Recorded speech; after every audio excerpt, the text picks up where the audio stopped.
Welcome to our channel. నేను మీ లక్ష్మణ్. ప్రస్తుతం మనతో పాటున్నారు ప్రముఖ రియల్ ఎస్టేట్ అడ్వైజర్ నాంది రామేశ్వరరావు గారు. సార్ నమస్తే. నమస్కారం అండి. ఏంటి ఎలా ఉన్నారు? ఫెంటాస్టిక్ అండి, top of the world. So మొత్తం మీద హైదరాబాద్ రియల్ ఎస్టేట్ ఒక గందరగోళ పరిస్థితిలో ఉంది అని చెప్పి కూడా ఒక చర్చ అయితే నడుస్తుంది. అంటే లాస్ట్ 6 months నుంచి మార్కెట్ చాలా డల్ అయిపోయింది. సో ఇది ఎప్పుడు పుంజుకుంటుంది అని చెప్పి కూడా చాలామంది ఎదురు చూస్తూ ఉన్నారు. అంటే లాస్ట్ 6 months నుంచి అసలు ఏం జరుగుతుంది, నెక్స్ట్ 6 months రాబోయే 6 నెలల్లో ఇది కొంచెం ఇంకా ఈ మార్కెట్ పెరిగే అవకాశం ఉందా, ఇట్లానే స్లో డౌన్లో మూవ్ అయ్యే అవకాశం ఉందంటే మీరేం చెప్తారు? చాలా మంచి ప్రశ్న లక్ష్మీనారాయణ గారు. ఈ ప్రశ్న మీరు రేవంత్ రెడ్డి గారిని అడగాలి, సీఎం. నన్ను కాదు అడగాల్సి. నేను పాలసీ మేకర్ని కాదు. సో కానీ మీరు అనలైజ్ చేస్తారు కదా. ఫస్ట్ మీరు అన్న పాయింట్ నేను 100% ఏకీభవించాను. మీరు ఏమన్నారంటే డల్గా ఉంది అన్నారు, ఒక వర్డ్ వాడారు. అది నేను 100% డల్గా ఉంది, బట్ కంప్లీట్ డల్గా లేదు. బాగుంది అనడం వేరు, చాలా బాగుంది అనడం వేరు, చాలా చాలా బాగుంది అండి. సో డల్ అనేది కొద్దిగా ట్రాన్సాక్షన్ తగ్గినాయి, కొద్దిగా అయితే మందం కనిపిస్తుంది. బట్ ఎక్కడ కూడా ఏ బిల్డర్ కూడా గత 6 నెలలుగా, నేను అంతకుముందు వీడియోలో కూడా మన ఛానల్లో చెప్పాను, రేట్లు ఎవరైనా తగ్గించారా, నెలకి ఎన్ని రిజిస్ట్రేషన్స్ అవుతున్నాయి అనేది ఇంపార్టెంట్. దాదాపు 4,000 నుండి 5,000 రిజిస్ట్రేషన్స్ పర్ మంత్ అవుతున్నాయి. డిసెంబర్లో కానీ, నవంబర్లో కానీ, జనవరి ఇంకా రికార్డ్స్ రాలేదు, జనవరిలో కూడా వస్తాయి. So that means market has not fallen down. నా పర్సనల్ ఒపీనియన్, వ్యక్తిగత అభిప్రాయం. సో అయితే గ్రోత్ కూడా అవ్వలేదు, ఎక్కువ ఇంక్రీజ్ ఎక్కడా చేయలేదు మార్కెట్లో. ఇంతకుముందు ఏదైతే ప్రీవియస్ గవర్నమెంట్లో ఉన్న ఆర్టిఫిషియల్ హైప్ ఉందో, ఆర్టిఫిషియల్ హైప్ అంటున్నాను నేను, ఆర్టిఫిషియల్ హైప్ కాస్త సెటిల్ డౌన్ అవుతుంది. ఒక జార్లో, ఒక గ్లాస్ ఆఫ్ జార్లో రాళ్ళు, ఇసుక, కంకర, నీళ్ళు వేస్తే కొద్దిగా వస్తుంది, ఒకేసారి రావు, కొద్ది అట్లా ఏదైతే బెలూన్లా పెరిగిందో గాలిలాగా, దాన్ని కరెక్షన్ ఫ్యాక్టర్, రియల్ ఎస్టేట్ లాంగ్వేజ్లో కరెక్షన్ అంటారు. అంటే మీరు అనేది ఊహా ప్రపంచం నుంచి వాస్తవ పరిస్థితుల్లోకి వచ్చారండి. ఎస్, ఇంచుమించు అలాంటిది. ఎందుకంటే ప్రతి గవర్నమెంట్ స్ట్రాటజీ వేరు, ప్రతి బిల్డర్ స్ట్రాటజీ వేరు, ప్రతి ఏజెంట్ స్ట్రాటజీ వేరు, ప్రతి ఛానల్ స్ట్రాటజీ వేరు. అయితే కొన్నిసార్లు మనం తీసుకున్న స్టెప్ రైట్ అనిపిస్తాయి, కొన్నిసార్లు రాంగ్ అనిపిస్తాయి. రైట్ అయినా రాంగ్ అయినా, ముళ్ళు వచ్చి అరిటాకు మీద పడినా, అరిటాకు వచ్చి ముళ్ళు మీద పడినా లాస్ అరిటాకే. ఇక్కడ మీరు చూడాల్సింది, ఏ గవర్నమెంట్ వచ్చినా పబ్లిక్ ఏం జరుగుతుంది, పబ్లిక్ ఏం బెనిఫిట్ అవుతుంది అనేది చూసుకోవాలి మనం. పబ్లిక్ అనుకుంటే they will throw you out. ఒక గవర్నమెంట్ మార్చాలన్నా, ఒక గవర్నమెంట్ దించే, యువత తలుచుకుంటే, సిటిజన్స్ తలుచుకుంటే, ఓటర్ తలుచుకుంటే, నువ్వు ఎంత పవర్ఫుల్ అయినా పోతారు. వాళ్ళు తలుచుకుంటే నువ్వు ఎంత వీక్ అయినా వస్తారు. So it's your marketing brand, your party brand, your company brand. ఇప్పుడు మీరు అంటున్నారు డల్ ఉందని, టాప్ క్లాస్ బిల్డర్స్ అమ్ముకుంటున్నారండి. ఎవరైతే క్వాలిటీ, నేను అంటలేదు, బయట ఒక చర్చ నడుస్తుంది. దానికి ఏంటంటే మన నోటికి నాలుగుకి దుమ్ము లేదండి, ఎటుపక్కైనా తిరుగుతుంది. నాకు ఇష్టం, నేను డెమోక్రటిక్ కంట్రీలో ఉన్నాను కానీ నేను ఏదైనా మాట్లాడతాను, మీరు ఏదైనా మాట్లాడవచ్చు, మీ కెమెరామెన్ ఏదైనా మాట్లాడవచ్చు. అయితే నేను చెప్పాలనుకుందంటే, క్వాలిటీ ఇచ్చిన వాళ్ళు, డెలివరీ టైం మీద ఇచ్చిన వాళ్ళు, వాళ్ళకి మార్కెట్ ఎప్పుడు పడిపోదు. Still there are in market. నేను ఫర్ ఎగ్జాంపుల్ ముంబై హైవే చెప్తాను. ముంబై హైవే అంటే జస్ట్ జనాల నాలెడ్జ్ కోసం, Gachibowli, Kokapet, Neopolis, Tellapur, Kollur, Isnapur, Patancheru, IIT Kandi, Sangareddy, Sadasivpet and so on. మీరు ఐఐటి కంది దగ్గర నేను ఒక 10 ప్రాజెక్ట్స్ చూశాను. రోడ్డు సైడు, రోడ్లో అన్న రెండు ప్రాజెక్ట్స్, ఒక 1/2 kilometer 1 kilometer, 2 రోడ్డు ఫేసింగ్. ఒక కంపెనీ వాడు 45,000 గజం చెప్తున్నాడు, గేటెడ్ కమ్యూనిటీ.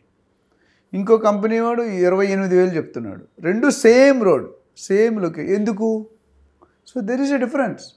మీరు ఒక దోశ స్టార్ హోటల్లో తినేదానికి, బండి మీద తినేదానికి తేడా ఉంటుంది. 2 దోశే, మినపప్పు లేకుండా దోశ రాదు. బట్ నేను చెప్పేది ఏంటంటే, it depends upon the builder brand, quality, history. చాలామంది బిల్డర్స్ ఏం చేస్తారంటే లాస్ట్ 20% 25% పార్ట్ని కంప్లీట్ చేయరు. కొన్ని ప్రాజెక్ట్స్ కంప్లీట్ చేసి తీరుతారు. ఎవరైతే ప్రాజెక్ట్ని కంప్లీట్ చేస్తున్నారో వాళ్ళ బ్రాండ్ మీద, ఇప్పుడు మన మురళీమోహన్ గారు ఉన్నారు, జేబేరి కౌంటీ ఇవన్నీ చేసిందని.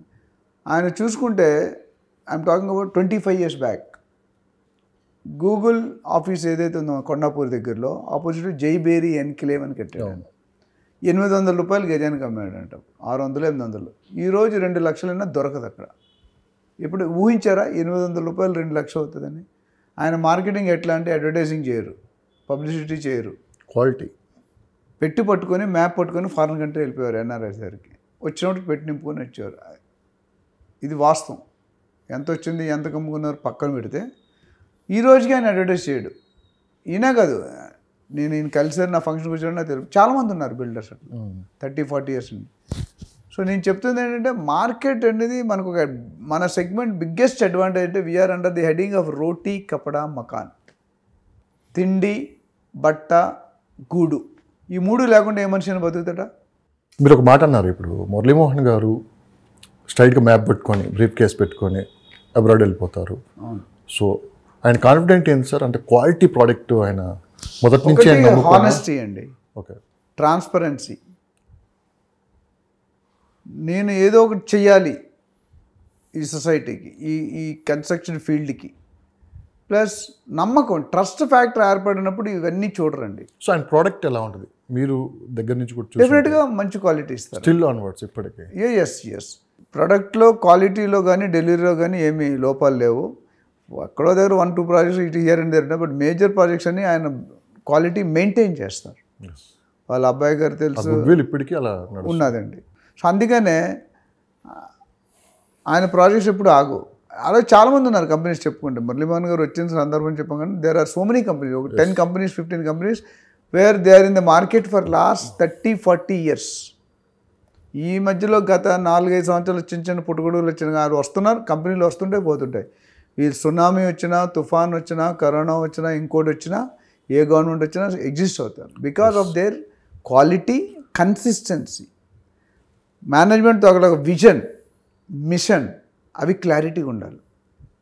నేను బిర్లాస్లో పనిచేసినప్పుడు కొన్నిసార్లు బిజినెస్ ఉండదు, ఉన్నప్పుడు ఎంప్లాయీస్ని తీసేరు వాళ్ళు.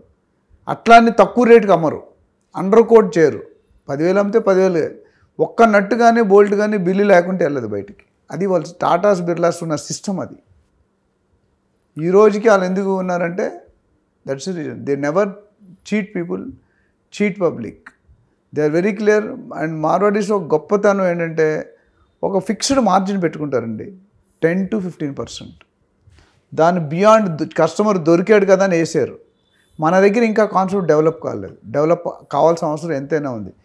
నేను 10 రూపాయలు కొనుక్కున్నాను, నాకు ట్రాన్స్పోర్టేషన్ 5 రూపాయలు పడుతుంది, నా 10 రూపాయలు మార్జిన్ 115 ఉంటుంది కాస్టింగ్. మీరు తగ్గిమంటే తగ్గిడు, పెంచమంటే పెంచడు. ఇప్పటికీ మీరు మొండా మార్కెట్, కొన్ని క్లాత్ మార్కెట్స్ పేరు తెలియదు, అక్కడికి వెళ్తే వాళ్ళ సిస్టమ్ చిన్న కొట్టుగదిలో ఉండి ఇంత ఉంటుంది షాప్ మొత్తం. 40-50 years నుండి మెయింటైన్ చేస్తారు. ఆ ముత్తాత చేసాడు, తాత చేసాడు, కొడుకు చేసాడు, నాన్న చేసాడు. కానీ వాళ్ళ కాన్సెప్ట్ అనేది క్లియర్ ఉంటుంది. అంటే ఎప్పుడైతే మనం పబ్లిక్ని ఫర్ గ్రాంటెడ్ తీసుకుంటామో మనం బుక్ అయిపోతాం.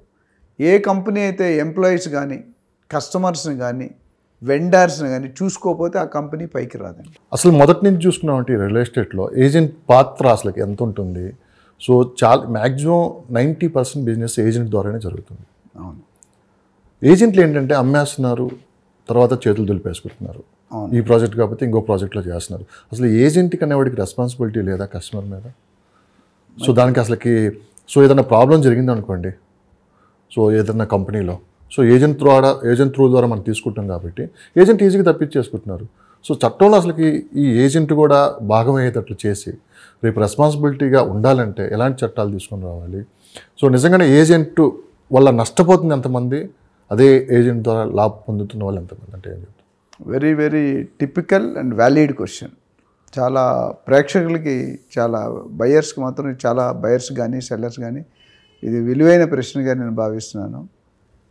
ఫస్ట్ ఏంటంటే ఒక 2016 వరకు రేరా అనే బాడీ లేదండి. లేదు. 16లో స్టార్ట్ అయింది. 2017 1 January కల్లా రేరా స్టార్ట్ అయింది. రేరా చాలా డెప్త్లో ఉన్నాయి. ఒక 2-3 పాయింట్లు చెప్తాను.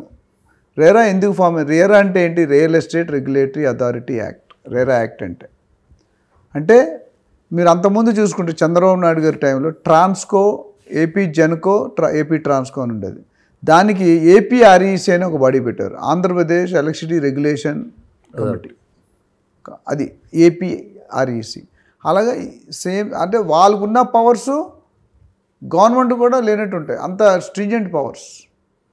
వాళ్ళు ఏం చేస్తారంటే మార్కెట్కి ఏం కావాలి, they should be buyer friendly, they should be agent friendly, they should be builder friendly. అప్పుడే సర్వైవ్ అవుతాం. ఈ ముగ్గురులో ఏది బాగోపోయినా వర్కౌట్ కాదు. ఎందుకంటే it's team work, collaborative work. So మీరు అడిగిన ప్రశ్న ఏమంటారంటే ఏజెంట్కి బాధ్యతలు అంటే, ఇప్పుడు రేరా చట్టం వచ్చిన తర్వాత ఏం చేశారంటే వాళ్ళకి బాధ్యతలు ఫిక్స్ చేశారు. ఒక లైసెన్స్ తీసుకోమన్నారు. రేరా లైసెన్స్ కావాలంటే ఎవడు పడితే వాడికి ఇవ్వరు. మహేష్ బాబు గారు చెప్పినట్టు ఎవడు పడితే వాడికి ఇవ్వరు. వాడికి ఒక అత, ఒక పత, ఒక దశ, ఒక దిశ, ఒక వెబ్సైట్, ఒక qualification, experience, eligibility, more over 3 years IT returns. Okay. So అది ఒక ట్రాక్ రికార్డ్ చూస్తారు. ఒకవేళ సపోజ్ మీకు తెలిసిన ఫ్రెండే అప్లై చేశాడు, వాడికి ఎగనెస్ట్గా ఎఫ్ఐఆర్ కేసులు పెండింగ్ ఉంటే వాడికి ఇవ్వరు, రేరా లైసెన్స్ ఇవ్వరు. ఉండి ఉండలేదని లేవని చెప్తే కూడా ప్రాబ్లం. ఇప్పుడు వాడు ఒక అప్లికేషన్ ఉంటుందండి రేరాలో, అప్లికేషన్లో అడుగుతాడు నువ్వు ఎవరు, ఏ ఊరు, నీ ఆధార్ కార్డు ఏంటి, నీ మీద కేసులు ఉన్నాయని అడుగుతాడు. ఆ కేసులు ఉన్నాయి, నువ్వు ఉండి రాయలేదు అనుకోండి ఇంకా డేంజర్. ఓకే. రాస్తే రిజెక్ట్ చేస్తాడు. ఎందుకు? ఆ చరిత్ర ఎవరికి ఉంటుంది? చీట్ చేసేవాళ్ళు, మోసం చేసేవాళ్ళు, దందాలు చేసేవాళ్ళు, సెటిల్మెంట్ చేసేవాళ్ళు వాళ్ళు ఉంటారు. వాళ్ళ వృత్తి అది.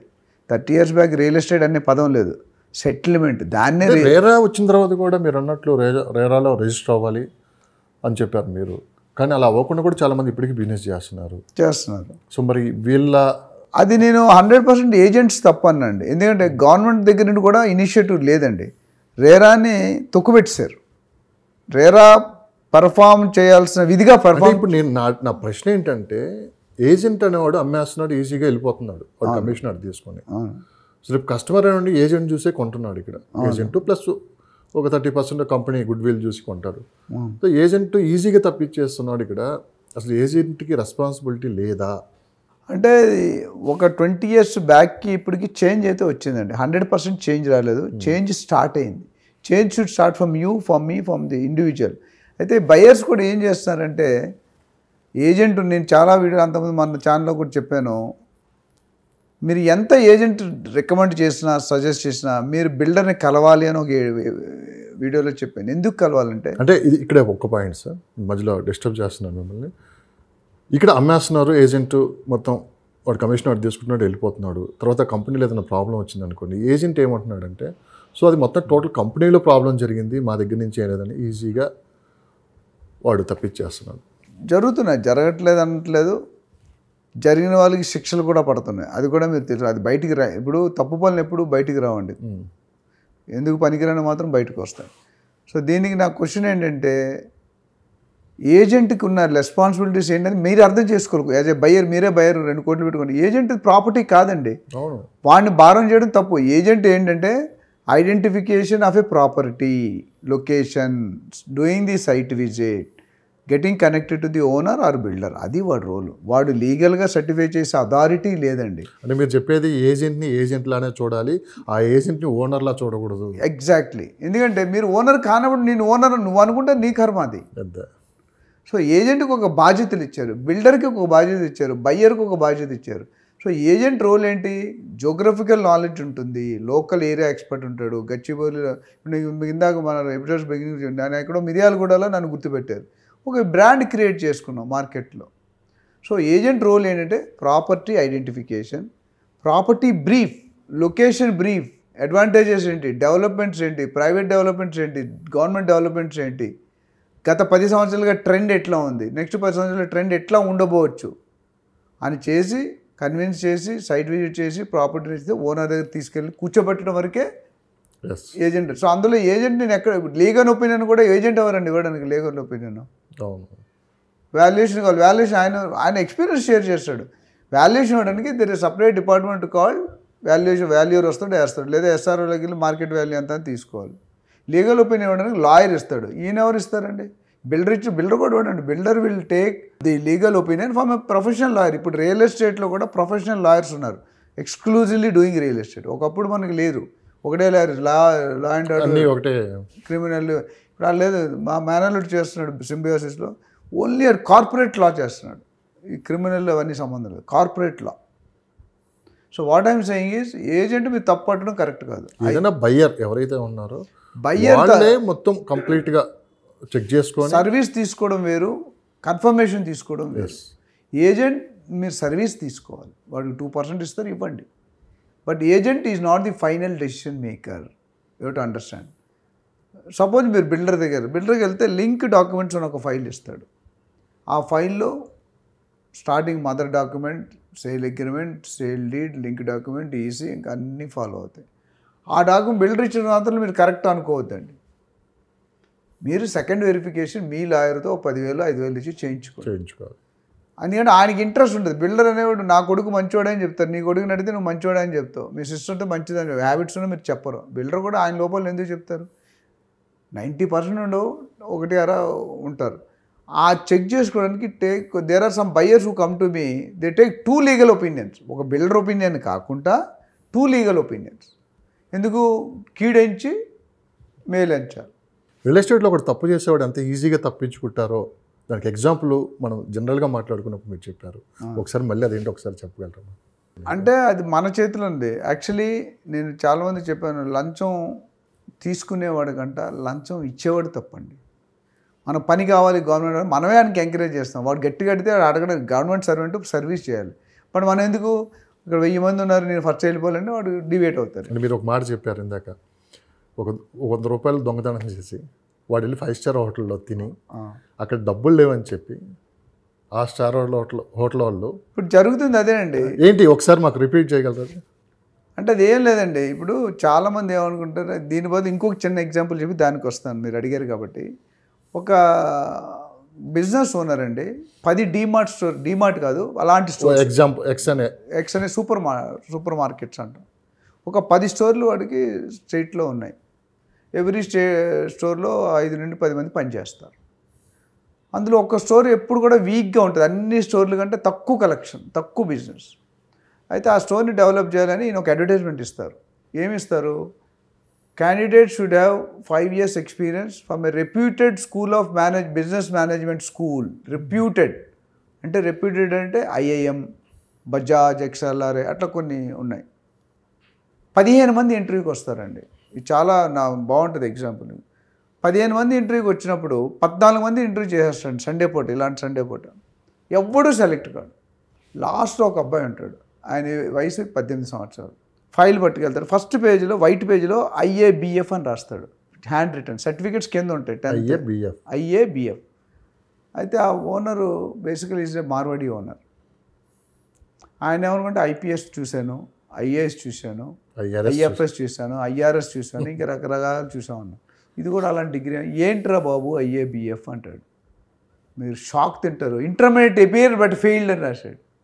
ఇంటర్మీడియట్ ఎపియర్డ్ బట్ ఫెయిల్డ్ అంటే 10th క్లాస్ క్వాలిఫికేషన్ చెప్పాలి వాడు. ఫైల్ ఇసిరేస్తాడు. రిలయన్స్ ఫెల్లో వైర్ ఐఎమ్ 1000 crores MD, నేనేం రాశాను అడ్వర్టైజ్మెంట్లో అన్నాడు. అంటే సార్ చిన్న మనవండి, ఏంటి మీకు సేల్ కావాలా MBA కావాలా అన్నాడు.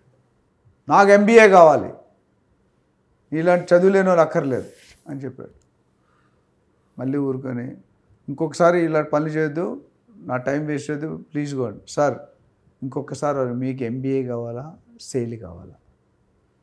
ఈయన 2-3 సార్లు అనేసరికి ఆ ఓనర్ కూడా డౌట్, ఇది ఎందుకు ఇంత నొక్కి చెప్తున్నాడు, నాకు MBA కాదు సేల్ కావాలన్నాడు. బాగుంది సార్, మీరు నన్ను ఎంప్లాయ్మెంట్ పెట్టుకుంటే 30 రోజులు పని చేసుకొని 10 రోజులు ప్రాసెస్, 40 రోజుల తర్వాత నా శాలరీ ఇస్తారు.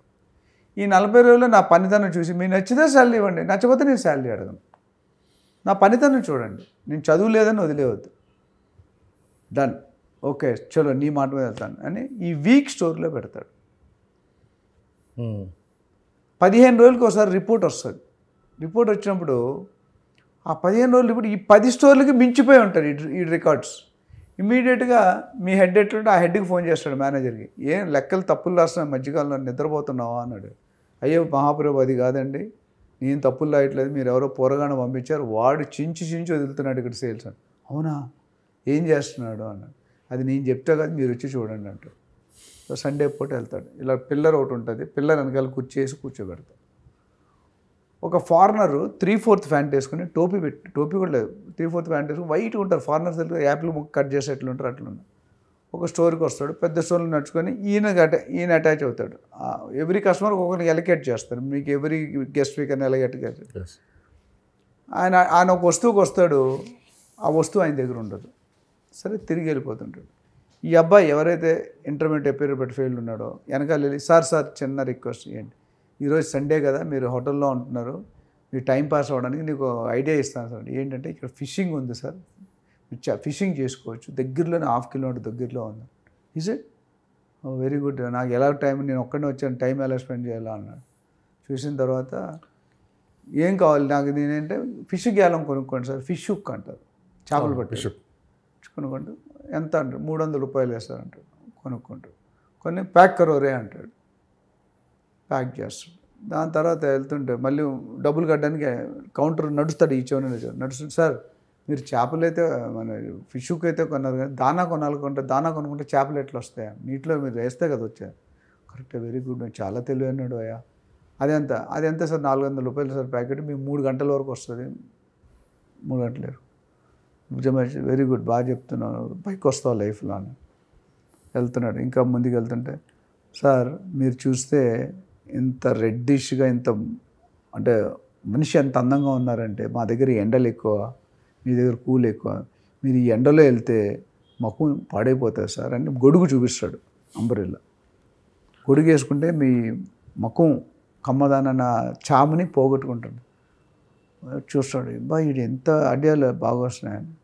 మళ్ళీ వెళ్తే ప్యాక్ కరోరే అని, వీడు ఇంకా ప్యాకింగ్ చేస్తూనే ఉంటాడు ఐటమ్స్. అలా వెళ్తుంటే మళ్ళీ మధ్యలో వెళ్ళి వెనకాలే వదలడాన్ని, వెనకాల వెళ్ళి సార్ మీరు 3.5 గంటలు ఫిషింగ్ చేయాలి సార్, అక్కడ కూర్చున్నట్టు ఆకలేదా మీకు, మా దగ్గర ఒక ఫుడ్ ప్యాకెట్ ఉందండి, 500 రూపాయలు, almonds, good day biscuits, Britannia biscuit ఏవో స్టఫ్ పెట్టాడు, ఇది 500 రూపాయలే సార్, మీరు తింటూ చేసుకుంటే ఎంజాయ్ చేయండి. వెరీ గుడ్, ప్యాక్ కరోరే అన్నాడు. ఇంక ఏంటి ఇలా, ఈ ఓనర్ నవ్వుకుంటున్నాడు పక్కన కూర్చొని, ఎంజాయ్ చేస్తున్నాడు సేల్ని. వెళ్తున్నాడు నడుస్తున్నాడు. సార్ ఇంకొక చివరి కోరిక ఉంది సార్ అన్నాడు. ఇంక వదిలేసే బాబు నేను వెళ్ళాలి అంటే, సార్ మీరు ఎలా తీసుకెళ్తారు సార్ ఇవన్నీ, ఎలా తీసుకెళ్తారని, విఐపి సూట్ కేసు 3000 రూపాయలు ఉంటుంది, విఐపి బ్యాగ్ కొనిపిస్తాడు. ఇంకా డబ్బులు కౌంటర్ దగ్గర, సార్ ఇంకొకటి మర్చిపోయాను సార్, వెరీ సారీ, మీ షూలు అంత కాస్ట్లీ షూస్ వేసుకున్నారు కదా, నా దగ్గర రబ్బర్ షూస్ 500కే దొరికితే తీసుకోండి, దీని తర్వాత ఇంక వేరే ఐటెం లేదు అన్నాడు. ఇవన్నీ బిల్ ఎంత అయింది, 3-4 వేలు బిల్, 5,000-6,000 బిల్ అయింది. వాడు వచ్చింది న్యూస్ పేపర్ కొనడానికి వచ్చాడు ఫస్ట్లో, అంటే 2 రూపాయలు న్యూస్ పేపర్, 3 రూపాయలు న్యూస్ పేపర్ కొనడానికి వచ్చినవాడిని ఇన్ని కొనిపించాడు. అప్పుడు ఓనర్ వచ్చి, అప్పుడు కూడా వదలలే, ఓనర్ వచ్చి కొట్టాడండి, నేను భుజం మీద కొట్టి వాడిని వదిలేసి ఇంక గోక్క పంపించేసాయని. తర్వాత అందరినీ పిలిచి మీటింగ్ పెట్టి భుజం మీద చేసి, ఇవాళ నుండి is the general manager of the company అని చెప్పి జాయిన్ అయింది, ఎగ్జిక్యూటివ్ జనరల్ మేనేజర్ చేసి, ఫ్రమ్ టుడే నీ శాలరీ ఇంత అని ఫిక్స్ చేసి అపాయింట్ చేశాడు. ఇది ఎందుకు చెప్పాను, మీరు అన్నారు కదా చదువుకున్నోడికి చదువు లేనివాడికి కాదు, కడుపులో మంట ఉండాలి. నేను చెప్పాను నా ట్రైనింగ్లో చెప్పేదంటే ఫైర్ ఇన్ ద బెల్లీ, కడుపులో తీపి మంట ఉండాలి, డబ్బు సంపాదించాలి, కంటెంట్ ఉంటే సరిపోదు, కంటెంట్తో పాటు కసి ఉండాలి, ఇది important. So coming back to our question, మీరు ఇందాక అడిగారు, తెలివితేటలుంటే దేశంలో ఎక్కడైనా బతకచ్చు. కావాల్సింది చదువు అనేది ఆల్వేస్ గుడ్. నేను కూడా పిహెచ్డి చేశాను మార్కెటింగ్లో, ఇంటర్నేషనల్ ట్రేడ్ చేశాను, ఇంపోర్ట్స్ ఎక్స్పోర్ట్ అన్నీ. కానీ చదువు లేనంత మాత్రం నిరాశ చెందాల్సిన అవసరం లేదు. ఒకప్పుడు నేను ఐఏఎం చదవలేదే, ఇంజనీరింగ్ చదవలేదే బాధ ఉండేది. నేను నా పాత అసైన్మెంట్లో 10 మంది ఐఏఎం క్యాండిడేట్స్ నాకు రిపోర్ట్ చేసేవారు, చదవడం వదిలేను, వాళ్ళు చదివింది నేను అపాయింట్ చేసి నాకు రిపోర్ట్ చేసేవారు. ఆ రోజు నేను చాలా హ్యాపీ ఫీల్ అయ్యాను. సో మీకు ఎగ్జాంపుల్ ఇందాక ఏం చెప్పానంటే, ఫైనాన్షియల్ మేనేజ్మెంట్ లేనివాడు కూడా ఫైనాన్స్ ఎలా చేస్తాడు. ఒక అడుక్కునే వ్యక్తి ఏదో కోరిక పుట్టింది, 5 స్టార్ హోటల్లో భోజనం టిఫిన్ చేయాలి అని, పార్క్ హైత్ లాంటి హోటల్స్, లేకపోతే తాజ్ కృష్ణ లాంటి హోటల్స్. సో బయట కొంతసేపు అడుక్కొని 100 రూపాయలు సంపాదించుకున్నాడు, లోన్కి వెళ్ళిపోయాడు, కొద్ది డ్రెస్కి కొద్ది మంచి తీసుకొని. నేను మామూలు బెగ్గర వెళ్తే వెళ్ళి కడుపు నిండా తిన్నాడు, 2 గంటలు కూర్చొని, 2,000 బిల్లు అయింది. ఆ బిల్లు ఇస్తే నాది డబ్బులు లేవని చెప్పాడు. జనరల్గా అయితే పప్పు రుబ్బిస్తారు, జనరల్ మనకు తెలిసింది. అండ్ పప్పు రుబ్బియకుండా పోలీసు వాళ్ళకి అప్పచెప్పాడు. పోలీసు వాళ్ళు తీసుకెళ్తారు, స్టేషన్కి వెళ్తుంటే ఆ కానిస్టేబుల్కి 100 రూపాయలు ఇచ్చాడు, బయటకు వచ్చేసాడు. 2,000 రూపాయలకి 100 రూపాయలు అంటే he is managing finance without MBA. ఇందాక నేను చెప్పిన ఎగ్జాంపుల్ దీనికి లింక్ ఎంబీఏ అవసరం లేదండి, కామన్ సెన్స్ ఉండాలి. కామన్ సెన్స్ ఏ సెన్స్ లేకపోయినా కామన్ సెన్స్ ఉంటే చాలు. సో రియల్ ఎస్టేట్ ఏజెంట్స్ వాళ్ళు బాధ్యతలు ఒక పర్మిషన్ అంటే ఒక లిమిటేషన్స్ ఉంటాయండి. మీరు బ్రోకర్ దగ్గరికి వెళ్ళి నువ్వు లీగల్ ఒపీనియన్ ఇవ్వరా అంటే ఏమి ఇస్తాడు చెప్పండి, ఇవ్వలేడు కదా. సో బ్రోకర్ సర్వీసెస్ వేరు, బిల్డర్ సర్వీసెస్ వేరు, లాయర్ సర్వీసెస్ వేరు, బ్యాంక్ లోన్ సర్వీసెస్ వేరు, వాల్యుయేషన్ సర్వీసెస్ వేరు, స్ట్రక్చరల్ స్టెబిలిటీ సర్వీస్, ఇవన్నిటి కూడా మా రియల్టర్ ఆక్సిజన్ అనే కంపెనీలో ఇవన్నిటికీ సపరేట్ వింగ్స్ ఉన్నాయి. ఇన్వెస్ట్మెంట్ అడ్వైజ్ వేరు, ట్రైనింగ్ వేరు, ఫెసిలిటేషన్ అలైడ్ సర్వీసెస్. ఒక మనిషి లక్ష్మీనారాయణ ఇవాళ 2 కోట్లు పెట్టి ఒక ఇల్లు కొనుక్కోవాలంటే 10 మందిని సంప్రదించాలి, 10 డిపార్ట్మెంట్స్, ఏజెంటు, బిల్డరు, బ్యాంకు, ఇవన్నీ కూడా వచ్చేస్తాయి. సో దానికని మీరు ఏం చేయాలంటే బిల్డర్తో 1-to-1 మాట్లాడుకోవాలి. మీరు టైం తీసుకోవాలి. సేల్స్ వాళ్ళు వెళ్ళనివ్వరు, ఎందుకంటే వాళ్ళ పేరు ఎక్కడ పోతుంది, వాళ్ళ కమిషన్ ఎక్కడ పోతుంది. వాళ్ళు వినండి, ఏజెంట్ వినండి, సేల్స్ వాళ్ళు వినండి. బట్ ఫైనల్గా 10 ప్రాపర్టీ చూసుకొని ఒక ప్రాపర్టీ కొనుక్కోవాలనుకుంటావు కదా, ఆ ప్రాపర్టీ కొనేటప్పుడు ఆ బిల్డర్ మాత్రం ఖచ్చితంగా ఒకరోజు లేట్ అయినా కలవండి. కలిసి ఒక ½ అన్ అవర్ మాట్లాడండి. ఆయన విజనరీ ఏంటి కనుక్కోండి, ఆయన పాత ప్రాజెక్టులు ఏంటో చూడండి, పాత కస్టమర్స్ ఏమంటున్నారో చూడండి, ఎంప్లాయీస్ ఏమంటున్నారో చూడండి, సప్లయర్స్ ఏమంటున్నారో చూడండి, గూగుల్ రివ్యూస్ ఎట్లా ఉన్నాయో చూడండి. అప్పుడు మీకు ఒక అవగాహన వచ్చేస్తుంది. ఇది పెళ్లి సంబంధంతో సమానం అండి. పెళ్ళి, ఇల్లు, అటు 7 తరాలు ఇటు 7 తరాలు అన్నట్టు. ఇల్లు కట్టి చూడు, కూడా మనం ఇల్లు కట్టి చూడు, పెళ్లి చేసి చూడు. నేను చాలాసార్లు చెప్పాను, చెప్పొచ్చో లేదో, నేను కట్నం తీసుకోకుండా పెళ్లి చేసుకున్నాను. నేను ఇంపార్టెన్స్ దేనికి ఇచ్చానంటే ఫ్యామిలీ బ్యాక్గ్రౌండ్కి ఇచ్చాను. నేను ఒకటే చెప్పాను, నేను లేనప్పుడు మా ఫాదర్స్కి, నేను లేనప్పుడు మా అమ్మ నాన్న వస్తే మీ అమ్మ నాన్నకుంటే బాగా చూసుకునే అమ్మాయి కావాలన్న. ఈరోజు మా పేరెంట్సే మెచ్చుకుంటారు నన్ను నాకంట మా వైఫ్నే మెచ్చుకుంటారు. మా రోల్ డబ్బులు ఏముందని మీరు సంపాదిస్తారు, నేను సంపాదిస్తాను. నేను ఇక్కడ చెప్పేది ఏంటంటే బిల్డర్కి పెళ్ళికి ఎట్లయితే ఇటు 7 తరాలు ఇటు 7 తరాలు చూస్తాం, బిల్డర్ కూడా లాస్ట్ 10-20 ఇయర్స్ ఈ ట్రాక్ రికార్డ్ ఏముంది, ఎన్ని ప్రాజెక్ట్స్ చేశాడని చూడకండి, ఎన్ని ప్రాజెక్ట్స్ టైంలో కంప్లీట్ చేశాడు, అట్లానే ఎన్ని ప్రాజెక్ట్స్ అన్న మాట ప్రకారం స్పెసిఫికేషన్ డెలివరీ చేశారు. అంటే నేను ఇప్పుడు ఇటాలియన్ మార్బుల్ ఇస్తాను, ఫినోలెక్స్ కేబుల్ ఇస్తాను, టోటో టాయిలెట్, అవి ఇచ్చాడా లేదా? చాలామంది బిల్డర్స్ బయర్స్ అవుతారు ఈక్వివలెంట్ అనమాట, Finolex cable are equivalent. So మొత్తం మీద ఇవన్నీ కానీ ఖచ్చితంగా ఫాలో చేస్తే బయ్యరు ఎక్కడ మోసపోవడానికి ఆస్కారం అయితే లేదు. 99% నీకు కర్మ చెడిపోతే ఇంక తప్పలేము, ఇంక చేసేదేం లేదు. But 99% they will not get. ఎందుకంటే ఒక దగ్గర కాదు, ఒక దగ్గర మీరు సైట్కి వెళ్ళండి, ఎంప్లాయీస్తో మాట్లాడండి. కొంతమంది ఇప్పుడు ఎంప్లాయీస్ లేకపోతే ఎవరైనా ఎక్స్పైర్ అయ్యాడు, కింద పడిపోయాడు, వాడి పరిస్థితి ఏంటి? వాడికి ఇన్సూరెన్స్ ఉండాలి, ఈఎస్ఐ ఉండాలి, అవి చేయించకపోతే బాధ్యత లేనట్టే ఎండీకి. బ్యాంక్ రెప్యుటేషన్ కొను, ఈ చెక్కులు ఎన్ని బౌన్స్ అవుతాయి, ఈయనకు వచ్చే చెక్కులు ఎన్ని బౌన్స్ అవుతాయి, ఈయన ఇచ్చే చెక్కులు ఎన్ని బౌన్స్. ఇప్పుడు నాది ఒక యూనియన్ బ్యాంకులో లాస్ట్ 32 ఇయర్స్ రికార్డు, ఒక్క చెక్ బౌన్స్ లేదు 32 ఇయర్స్. నా బ్యాంకులో 48 hours శాంక్షన్ అయింది బ్యాంకులో ఇల్లు కొనుక్కునేటప్పుడు. So it all depends upon your CIBIL rating and the bank reputation. So నీకు అర్హత ఉంటే ఇస్తారు. అర్హత అనేది 2 అండి, ప్రాజెక్ట్ అర్హత వేరు, మీ అర్హత వేరు. ఒక్కోసారి ప్రాజెక్ట్ అర్హత ఉంటుంది, మీకు అర్హత ఉండదు. మీకు ఆల్రెడీ 4 లోన్లు ఉన్నాయి, కార్ లోన్ ఉంది, ఇంకేదో లోన్ ఉంది, పర్సనల్ లోన్ ఇవ్వరు. అట్లనే builder project certificate, legal documentation లేకపోతే పర్మిషన్ అయితే అర్హత ఉండదు. ఇందులో ఏది లేకపోయినా మనకు రాదు. సో 2 కోట్లు పెట్టి కొనుక్కునే వాళ్ళు, there are 2 suggestions I can do. 1, you go through a professional realtor, real estate professional consultant like us. చాలామంది నా దగ్గరికి రమ్మని చెప్పి నా దగ్గరికి వస్తే వెల్ అండ్ గుడ్. నాకు ఆల్ ఓవర్ వరల్డ్ రోజుకి కూడా 10 నుండి 15 కాల్స్ వస్తాయి, 4-5 కన్సల్టెన్సీ తీసుకుంటారు. అదేవిధంగా నాలాంటి వాళ్ళు చాలా ఉంది మార్కెట్లో ఉన్నారు. మీరు ఏజెంట్ అపాయింట్ చేసుకున్నారు కూడా ఏజెంట్ బ్యాక్గ్రౌండ్ కూడా అంతే ఈక్వల్లీ ఇంపార్టెంట్. వ్యక్తి నమ్మకం కన్నా డాక్యుమెంట్స్ నమ్మకమే ఇక్కడ మనకి లేదండి, 2 ఉంటాయండి, 2 అండి. ఎందుకంటే మానవుడు ఏదైనా చేయగలడండి లైఫ్లో. బిగ్గెస్ట్ మీరు ఏదైనా మెషిన్, మనకంటే కాంప్లికేటెడ్ మెషిన్ వరల్డ్లో లేదండి. ఐబిఎం లేదు, మైక్రో ఏమీ లేదు. మనిషిలో ఒక గుండె ఒక రోజుకి ఎన్నిసార్లు కొన్ని వేల సార్లు కొట్టుకుంటుంది. నిమిషానికి నాకు తెలిసిన పరిజ్ఞానం వరకు 70 నుండి 72 సార్లు కొట్టుకుంటుంది నిమిషానికి. ఎన్ని గంటలున్నా లెక్కేయండి, 72 × 60 × 60 అంటే. సో కిడ్నీ ఎన్ని లీటర్ని ఫిల్టర్ చేస్తుందండి, ఏ మిషన్ చేస్తుందండి మీకు చెప్పండి? Computer is invented by us, మనకంటే గొప్ప మిషన్ లేదు. సో ఇక్కడ ఏంటంటే డాక్యుమెంటేషన్ ఒక రోల్ ప్లే చేస్తే, ట్రస్ట్ ఫ్యాక్టర్ ఒక రోల్ ప్లే చేస్తే. కరెక్ట్.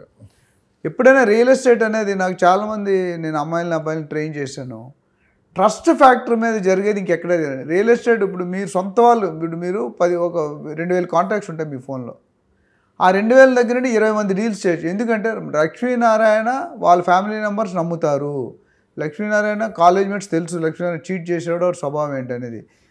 వాడే రియల్ ఎస్టేట్ చేస్తాడంటే నాకు డోకా లేదు. ఎవడు కొత్త వ్యక్తి తీసుకుని వాడు డోకా చేయొచ్చు. నువ్వు చేయలేవు. నువ్వు నీ చిన్ననాటి బాల స్నేహితుడు వస్తే నువ్వు చేస్తారా? లేదు. సో కానీ మార్కెట్లో డబ్బులు గురించి చేసేవాడు చేస్తారు.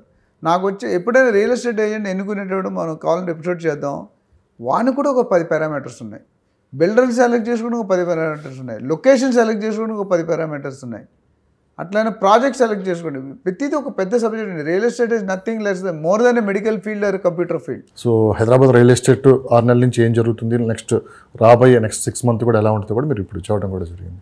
సార్ ఇప్పటి వరకు మనం తీసుకున్నాం అంటే గత 2 దశాబ్దాలుగా అంటే వెస్ట్ సైడ్ డెవలప్మెంట్ జరిగింది ఎక్కువ. రియల్ ఎస్టేట్ అంటే వెస్ట్ సైడ్ అని ఫిక్స్ అయిపోయారు అంతా.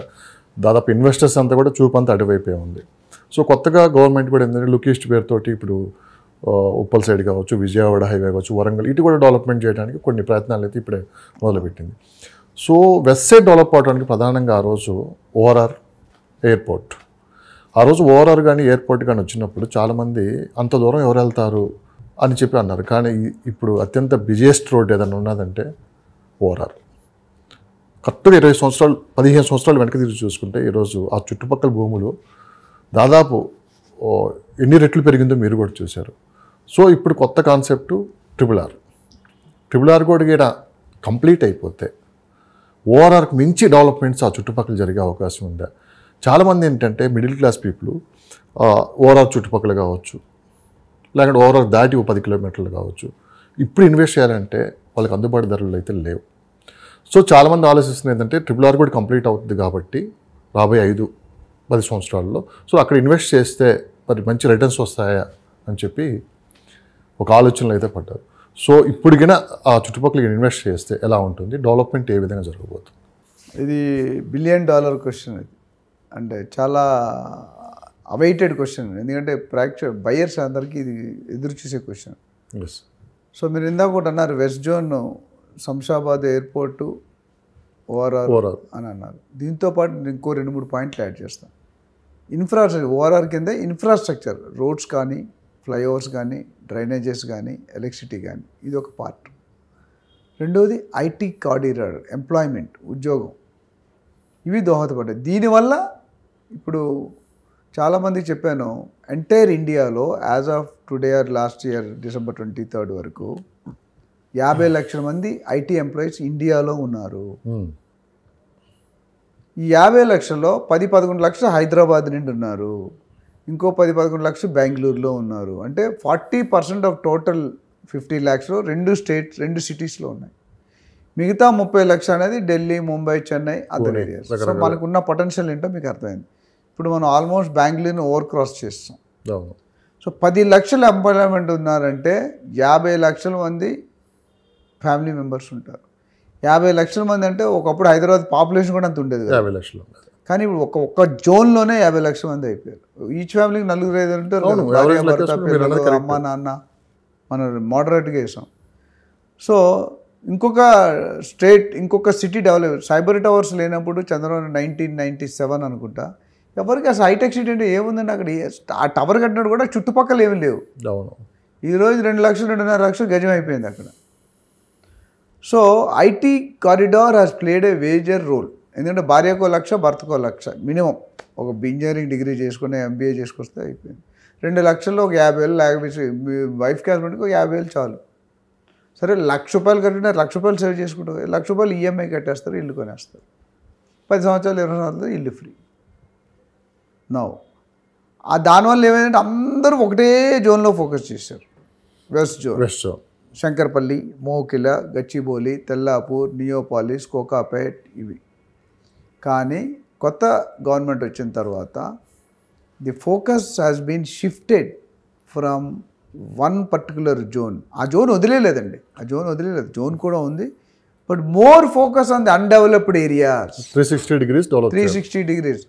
ఇంకొకటి అన్నారు, ఓఆర్ఆర్ విస్తీర్ణం ఎంత తెలుసా మీకు? 165 కిలోమీటర్స్. RRR విస్తీర్ణం ఎంత ఉంది? 330 కిలోమీటర్లు. అంటే దీనికి డబుల్, 165 × 2. సో ఓఆర్ఆర్కి జరిగిన డెవలప్మెంట్కి 2 జరుగుతుంది, 4 జరుగుతుంది, ఫుల్ కంప్లీట్ సర్కిల్. కాబట్టి inner circle, municipality inner circle, తర్వాత ఓఆర్ఆర్ తర్వాత RRR తర్వాత తెలంగాణ బార్డర్.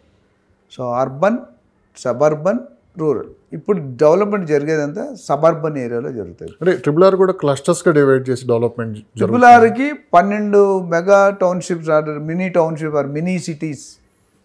నిన్న కాక మనం అంతకుముందు వీడియోలో కూడా మాట్లాడాం. మినీ సిటీస్ 2 పైలట్ ప్రాజెక్ట్స్గా డెవలప్ చేయమన్నారు. ఒకటి ఇబ్రహీంపట్నం ఇటు సైడ్, రెండోది తురకపల్లి పైలట్ ప్రాజెక్ట్స్గా తీసుకోమన్నారు.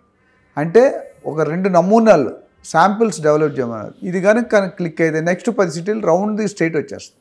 ఎందుకు? బయట నుండి వచ్చే పాపులేషన్ ఆపడానికి ఇది ఒక హద్దు, ఇది ఒక గేట్. ఎందుకంటే మొత్తం అందరూ హైదరాబాద్ పడకుండా ఈ తెలంగాణ బార్డర్ వరకు విస్తరించేయాలి. ఇప్పుడు ఏంచి RRR లోపు చేస్తాం. ORR తర్వాత ORR లోపు వరకు ఫుల్ అయిపోయింది ఆల్రెడీ కన్స్ట్రక్షన్. ORR నుండి RRR వరకు మధ్యలో ఫోకస్ చేస్తున్నారు. కొన్ని రోజులు అయిన తర్వాత ఇదే గవర్నమెంట్ నెక్స్ట్ టర్మ్ వస్తే మనకు తెలియదు. RRR దగ్గర నుండి తెలంగాణ బార్డర్ అంటే ఓవరాల్ స్టేట్లో ఎక్కడైనా మీరు ఉండొచ్చు. ఎక్కడైనా ఒకసారి పబ్లిక్ వచ్చేది ఇండస్ట్రీతో పాటు other amenities, other facilities, hospitals, schools, colleges, airports అన్నీ రావాలి. అంటే మీరు అనేది కంప్లీట్గా తెలంగాణ ఇండస్ట్రియల్ జోన్గా మారిపోతుందా? ఇన్వెస్ట్మెంట్ జోన్గా మారిపోతుంది. ఇండస్ట్రియల్ జోన్ కదా. ఇండస్ట్రియల్ వస్తాయి కొన్ని, డెఫినెట్గా రావాలి. ఆల్రెడీ గత ప్రభుత్వం అది ఇన్వెస్ట్మెంట్. ఎందుకంటే హైదరాబాద్కు ఉన్న ఫెసిలిటీస్ కానీ, హైదరాబాద్కు ఉన్న ఇన్ఫ్రాస్ట్రక్చర్ కానీ, హైదరాబాద్కు ఉన్న ఫ్రెండ్లీ కల్చర్ కానీ, హైదరాబాద్కు ఉన్న లాంగ్వేజ్ కల్చర్ కానీ, లింగ్విస్టిక్ కల్చర్ కానీ, కాస్మోపాలిటన్ కల్చర్ మన సిటీకి ఉన్నంత ఇండియాలో ఏ సిటీకి లేదు. రాబోయే 10-15 సంవత్సరాల్లో వరల్డ్లో నెంబర్ 1 సిటీగా ఇది డెవలప్ అయ్యే అవకాశం. నెంబర్ 1 చెప్పను, కానీ నా అభిప్రాయం ప్రకారం నెక్స్ట్ 2 decadesలో బై 2045 or 2050 ఇప్పుడు మనం అమెరికాలోనో లండన్లోనో ఉన్నానని మా అత్తగారికి మన విలేజ్ వాళ్ళకి గర్వంగా చెప్పుకుంటాం, నేను అమెరికాలో పనిచేస్తున్నాను. ఆ స్టేట్మెంట్ మారుతుంది. అదే అమెరికాలో ఉన్నది రేపు 2045లో మళ్ళీ మేము హైదరాబాద్లో ఉంటున్నాం అంటే అమెరికా కంటే గొప్పగా చెప్పుకునే స్టేజ్ వస్తుంది. ఎందుకంటే అమెరికన్స్ ఇప్పుడు మన అమెరికాలో మీరు చూసుకుంటే there is analysis, every 4th engineer in America is from India. 4th engineer కానీ 4th డాక్టర్ అంటే 4 డాక్టర్లు ఒకటి ఇండియా. అవును. Every 4th engineer from India is from South India. North లేదు, ఈస్ట్ లేదు. Every 4th engineer from South India is from Andhra or Telangana. ఇప్పుడు 2 అక్కడ డబ్బులు సంపాదించే వాళ్ళు మన వాళ్ళు ఎక్కువ ఉన్నారండి. ఈరోజు బైడెన్ కానీ, ట్రంప్ కానీ, లేకపోతే ఒబామా కానీ, వీళ్ళందరూ కూడా ఇండియన్స్ ఎలాగొట్టడానికి ట్రై చేస్తారు. ఏదైనా హైదరాబాద్ చుట్టుపక్కల ఎక్కడ ఇన్వెస్ట్ చేసినా కానీ భవిష్యత్తు బంగారం అయితే 100% స్పష్టంగా కలెక్ట్ కనపడుతుందని చెప్పవచ్చు మనం. ఎందుకంటే గత 10 సంవత్సరాలుగా చూసాం, ఆల్రెడీ టాప్ గేర్లో ఉంది. గవర్నమెంట్ కూడా అంత ఫులిష్ డెసిషన్ తీసుకోరు, ఎందుకంటే వాళ్ళకి డబ్బులు కావాలి. ఇప్పుడు ఆ RRR ఆగదని నేను గట్టిగా చెప్తాను. ఎవరైతే మినిస్టర్ ఉన్నారో అండ్ కాంట్రాక్టర్స్. సో RRR క్లియర్గా రేవంత్ రెడ్డి గారు చెప్పారు, we will invite tenders from private people, not only the అంతకుముందు only government authorise. Now they are going to private people. Private people అంటే అంచెలంచెల కష్టం చిన్న ముక్కలు ఇచ్చి ఈ ముక్క నువ్వు చేయి, ఈ ముక్క నువ్వు చేయి, అంటే ఎట్ ఏ టైం వర్క్ ఒక్కడికే ఇచ్చావు అనుకోండి, ఇట్ విల్ టేక్ 10-20 years. అదే ఒక్కొక్క ముక్క ఒక్కొక్కరికి ఇచ్చావు అనుకోండి, ప్యారలల్గా వర్క్ జరిగిపోతుంది. ఈ 330 kilometers కవర్ చేయడం అంత ఈజీ కాదండి. సో ఇన్వెస్ట్మెంట్ జోన్, నేను ఇండస్ట్రియల్ జోన్ అని ఇన్వెస్ట్మెంట్ జోన్ అయిపోతుంది. ఎవరు ఇన్వెస్ట్ చేసుకున్నా 5 నుండి 6 సంవత్సరాల్లో డబుల్, 10 సంవత్సరాల్లో 5 times. ఇది ఖచ్చితంగా ఇప్పుడైతే ముంబై హైవేలో, బెంగళూరు హైవేలో జరుగుతుంది. నెక్స్ట్ ఫ్యూచర్లో అది రావడం వచ్చే అవకాశం ఉంది. మిగతావి కూడా ఆ స్టేజ్కి రాకపోయినా ఆ స్టేజ్ దగ్గరలో అయితే వచ్చేస్తాయి. సార్, మన చాలా ఇంటర్వ్యూస్లో కామెంట్స్ చదువుతూ ఉంటాను నేను కూడా. చాలామంది విజయవాడ హైవే వైపు అడుగుతున్నారు, అసలు ఏంటి, ఎలా ఉంటుంది. లాస్ట్ 2 దశాబ్దాలుగా తీసుకుంటే విజయవాడ హైవే ఎలా ఉందో ఇప్పటికీ అలానే ఉంది. ఇప్పటికైనా విజయవాడ హైవే డెవలప్ అవుతుందా, ఇప్పుడు అక్కడ ఇన్వెస్ట్ చేయొచ్చా అని చాలామంది అడుగుతూ ఉన్నారు. అది చాలా టిపికల్ క్వశ్చన్ అండి. It's too early to tell, but డెఫినెట్గా డెవలప్మెంట్ గ్రోత్ ప్లాన్లో, మాస్టర్ ప్లాన్లో ఉందండి. మెగా సిటీ ఇప్పుడు తెలంగాణ మాస్టర్ ప్లాన్ ఏమన్నారు సీఎం గారు, ఇప్పుడు అక్కడ మరి ఇన్వెస్ట్ చేయొచ్చా? As of now I will give a second priority, first priority ఇవ్వను. ఎందుకంటే ఇండస్ట్రీ గ్రోత్ లేదు అక్కడ. ఎప్పుడైనా డెవలప్మెంట్ కావాలంటే ఇన్ఫ్రాస్ట్రక్చర్, ఇప్పుడు మీరు వెస్ట్ జోన్ మీరే అన్నారు, ఎయిర్పోర్ట్ వచ్చింది, Kothur industrial area, Mekaguda industrial area, అట్లానే Balanagar industrial area, Chandanvelly SEZ, Polepally SEZ, ఇవన్నీ కూడా వచ్చినందువల్ల అక్కడ 1.5-2 lakhs ఎంప్లాయ్మెంట్ క్రియేట్ అవుతుంది. అంటే 10 లక్షల మంది అక్కడ ఉండబోతున్నారు. 10 లక్షల మంది ఉన్నారంటే ఒక సిటీ అయిపోయినట్టే. అదేవిధంగా మన లుక్ ఈస్ట్ అని ఫార్ములా పెట్టారు కాబట్టి ఆ లుక్ ఈస్ట్ అనేది ఎంతవరకు ఇప్పుడు ఒక ప్లాన్ ఐడియా వచ్చింది ఏంటంటే ఈస్ట్ కూడా డెవలప్ చేయాలి. అదే it's Vijayawada highway or Warangal highway, తర్వాత లుక్ నార్త్ లేకపోతే సి నార్త్ అంటాడు ఏదో ఒకటి పేరు, నార్త్ కూడా. ఇప్పుడు అంటే లుక్ ఈస్ట్ అనగానే చాలామంది మైండ్ సెట్ మార్చుకున్నారు. సో లుక్ ఈస్ట్ డెవలప్మెంట్ అంటే ఆ ఈస్ట్ వైపు డెవలప్మెంట్ జరగబోతుందని చెప్పి అటువైపు ఇన్వెస్ట్ చేయొచ్చు, ఇప్పుడైతే భూముల రేట్లు తక్కువ ఉన్నాయని చెప్పి చాలామంది ఆలోచనలు అయితే ఉన్నారు. సో అక్కడ ఇన్వెస్ట్ చేయాలా లేదా అని చెప్పి ఒక కన్ఫ్యూజ్ వాతావరణంలో ఉన్నారు. లేదండి, ఎవరైనా లోన్లు తీసుకొని కట్టాలంటే నేను సజెషన్ స్పేర్ మనీ ఉంటే కనుక తీసుకోవచ్చు. ఎందుకంటే ఒకటి ఇప్పుడున్న శ్రీశైలం మన బొంబాయి హైవే బెంగళూరు హైవే అంత స్పీడ్ గ్రోత్ ఉండదు, బట్ 10 సంవత్సరాల తర్వాత ఉంటుంది డెఫినెట్లీ. ఇవాళ తీసుకుంది గోల్డ్, లాంగ్ టైం ఇన్వెస్ట్ చేసే వాళ్ళకి 10 సంవత్సరాలు కానీ ఆగగలిగితే డెఫినెట్గా it will be another Kokapet, okay, another Gachibowli, another Neopally. ఎందుకంటే పాపులేషన్ ఎవ్రీడే బయట సిటీల నుండి తెలంగాణకి వచ్చేవాళ్ళు 500 నుండి 1000 మంది పర్ డే 500, హైదరాబాద్కి ఎస్పెషల్లీ. ఈ లెక్కన మీరు నెక్స్ట్ 10 years ఎంతమంది, రోజుకి 1000 వేసుకున్న 30,000 మంది నెలకి, సంవత్సరానికి 3,60,000, 10 సంవత్సరాలకి 36 లక్షలు. సిటీలో లగ్జరీ విల్లాస్కి లగ్జరీ అపార్ట్మెంట్స్కి ఎక్కువ డిమాండ్ పెరుగుతుందని చెప్పి మనం వినిపిస్తున్న మాట. సో మరోపక్క ఎన్ఆర్ఐలు కూడా ఎక్కువ హైదరాబాద్ వైపే ఇన్వెస్ట్ చేయడానికి ఎక్కువ ఆసక్తి చూపుతున్నారని చెప్పి కూడా మనం వింటున్నాం. ఎందుకు ఈ డిమాండ్ పెరగడం కారణం ఏంటి? ఎన్ఆర్ఐలు చూపు కూడా ఇటువైపు మళ్ళటానికి కారణం ఏంటి? First NRIs, non resident Indians అంటే వాళ్ళ కంట్రీలో వాళ్ళకి ఇంట్రెస్ట్ రేట్లు లేవండి, 0 ఇంట్రెస్ట్. అక్కడ బ్యాంకులో పెట్టుకున్నా ఇంట్లో పెట్టుకున్నా ఒకటే, కానీ మనకు అలాగ లేదు. సిటీలో 25 కోట్ల విల్లా కూడా హాట్ కేకుల్లాగా అమ్ముడుపోతుంది. అవును, ఇట్స్ జస్ట్ కంఫర్ట్ అండి. 25 కోట్లు పర్ విల్లా 1 acre శ్రీశైలం రోడ్లో అమ్ముతున్నారు. But that is not a real market. ఎన్ని 100 విల్లాలు ఉన్నాయండి. మన తెలంగాణ పాపులేషన్ ఎంత అండి? కోటి. తెలంగాణ 4.5 కోట్లు 5 కోట్లు ఉంటుంది, 4.5 కోట్లు 3.5 కోట్లు. Hyderabad maybe 1.5 crores sir, 3.5 crore. So 3.5 కోట్లు 4 కోట్లలో ఎంతమంది కొంటున్నారు? 100 మంది. ఎంత పర్సంటేజ్ అండి? అయితే 25 కోట్లు కాబట్టి 2.5 కోట్లు 3 కోట్లు విల్లాలు చాలామంది కొంటున్నారు. దూరంగా వెళ్ళిపోతే విల్లా కావాలంటే 4 విల్లా కొనుక్కునే వాళ్ళు కాన్సెప్ట్ వేరండి. ఏంటంటే పిల్లలు అమెరికాలో సెటిల్ అయిపోయారు, ఇంకా దూర దేశాల్లో సెటిల్ అయిపోయారు, తల్లిదండ్రి ఒంటరిగా ఉంటారు.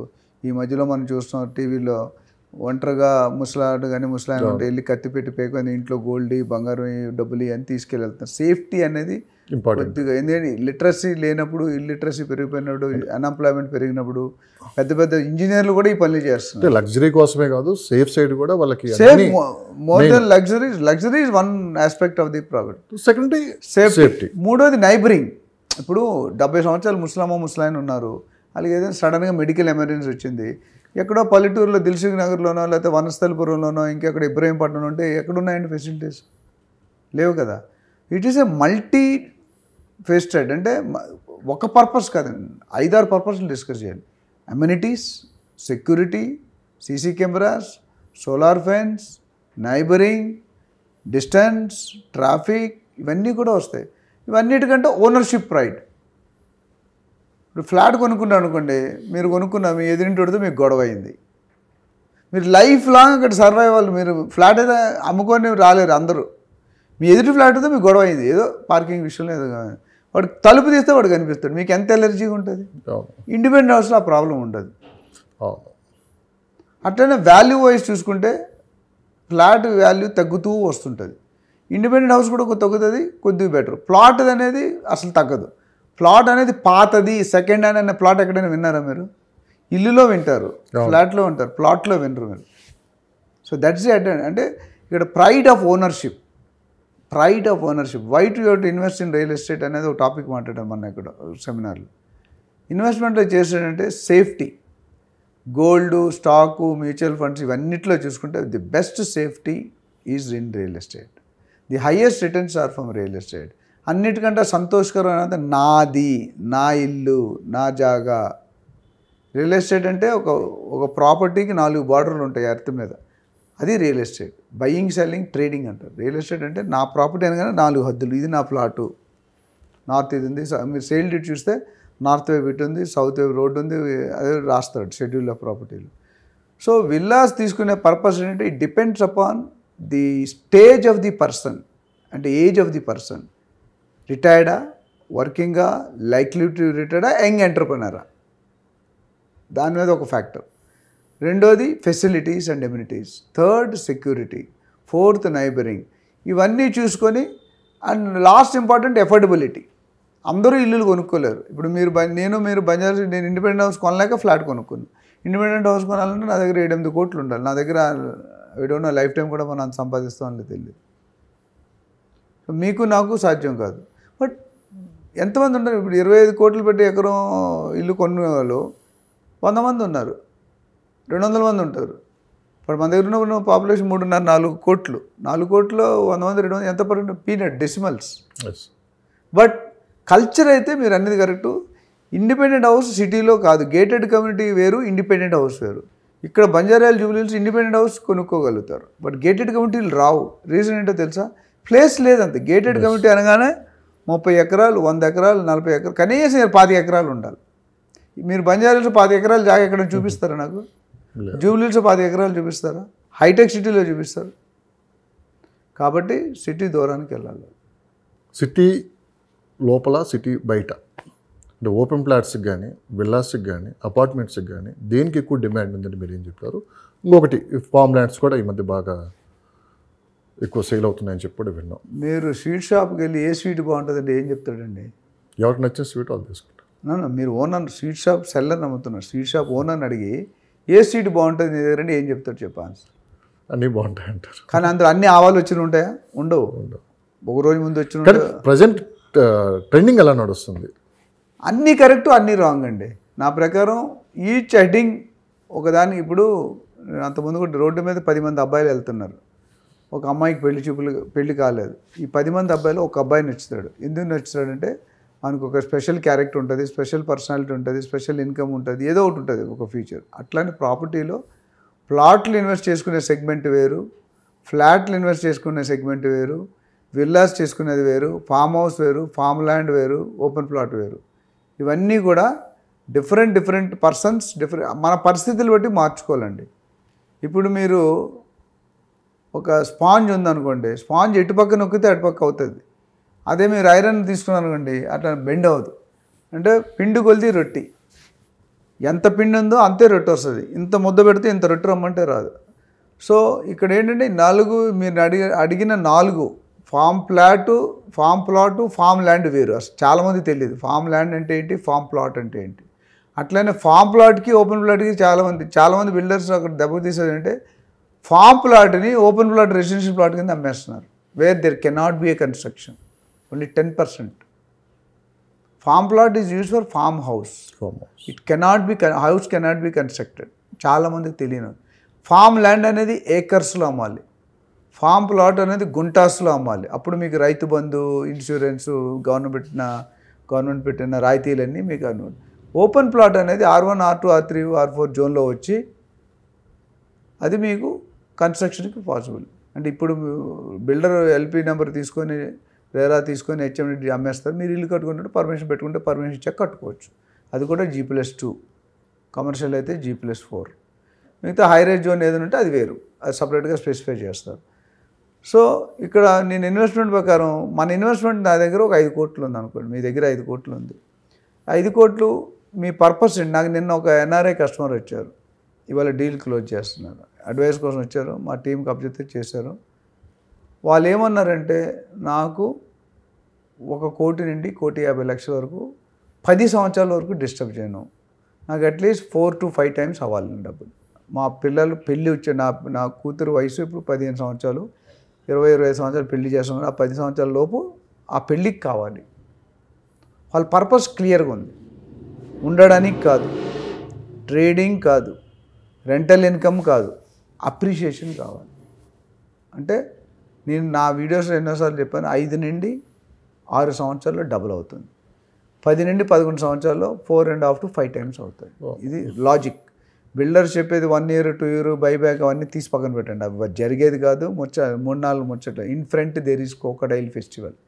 Don't go in pre launch offers. Builders 100 చెప్తారండి. మన చెప్పాను కదా, మన అబ్బాయి మంచిడు కదా, మనం పెళ్ళి వాడడానికి 100 అబద్ధాలు ఆడి పెళ్లి చేయమని, అట్లా 100 అబద్ధాలు ఆడి కూడా సేల్స్ చేస్తున్నారు builders. No, not accepted. You go to the ground reality.